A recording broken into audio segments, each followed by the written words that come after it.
entertained? Are you not entertained? In today's world, it's become the norm for the majority of new theatrical experiences to continue the now convoluted and deteriorating stories of our favorite films. Yes, I am talking about sequels. Sequels. A large number, possibly the majority of movies from this year alone, were sequels to other movies. But here's the thing, and this may even be an unpopular opinion in some places, but I actually don't have much of a disdain against sequels. At least not the idea of sequels themselves. Sequels offer the audience another chance to visit their favorite characters on a brand new adventure and continuing the story, adding more depth and further building their world.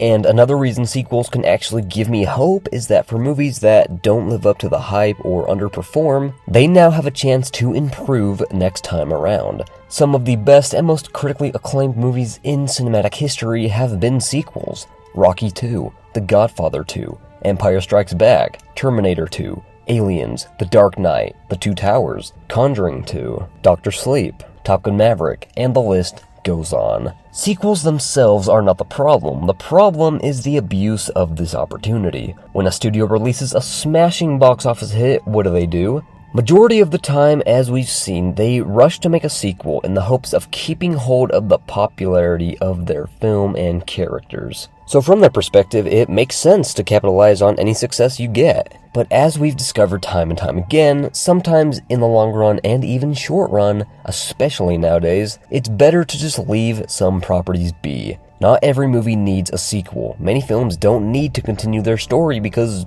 well, the story has been told.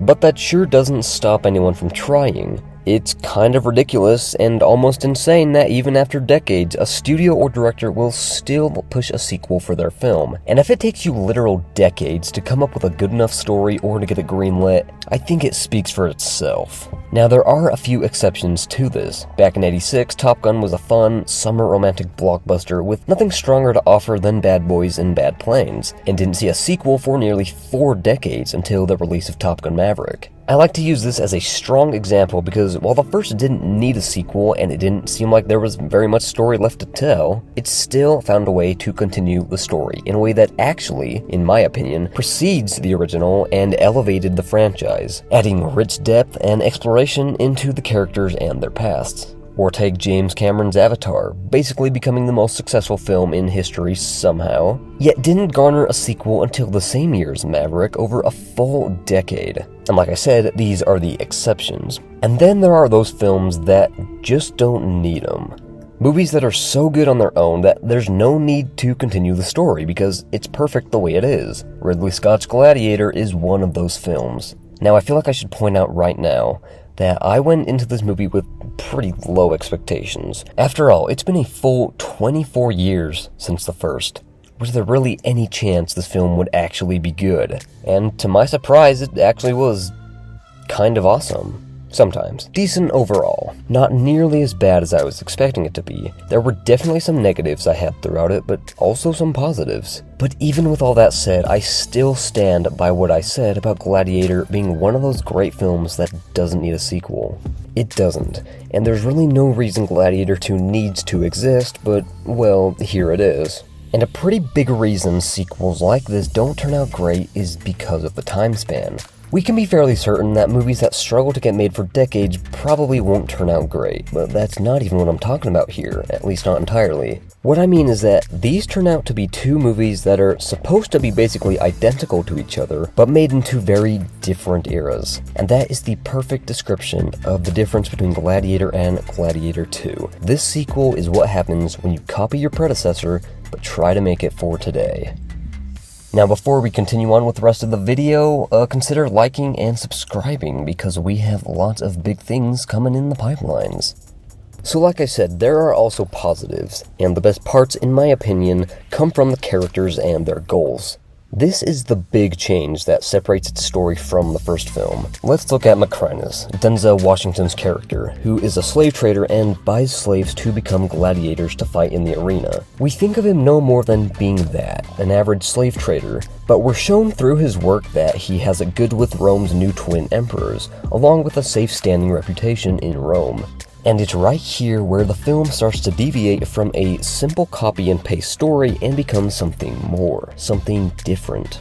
We ultimately discover that through his tactics, deception, and manipulation with Lucius, with the twins, and with a particular senator, that he moves the story towards his own personal goal, a political power grab, to become ruler. This is an interesting change from the first film, where Macrinus becomes the main antagonist of the story, yet there isn't any real personal conflict between him and Lucius. I mean, that is until much later on, but it's an interesting change to see play out. And while we're on this topic, let's talk about the opposite. Pedro Pascal's character General Acacius is the type of character we would expect to be our main rival. Despite even the marketing and trailers which made him appear as such, the film gives us much more than enough to see him as our antagonist. But like the case with Macrinus, only for a while. In the beginning, when the Romans invade and a battle ensues, Lucius's wife is killed by the Roman army led by General Acacius. This lays the foundation of strong personal conflict between Lucius and Acacius. It's the exact equivalent to the first film, where our antagonist Emperor Commodus orders Maximus's family to be killed, and ultimately leading Maximus to be enslaved and forced into mortal combat. So of course we expect him to be the villain, to watch him and Lucius battle it out, to fight to the death.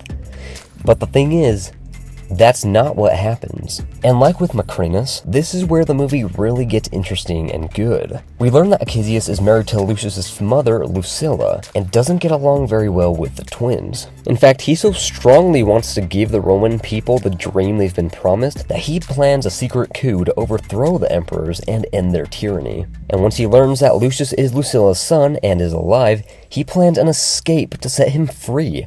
I mean, he's not a villain at all. In fact, we're rooting for him at this point. What makes this so interesting is that this time around, the entire hero versus villain dynamic is completely changed. It's a one-sided rivalry.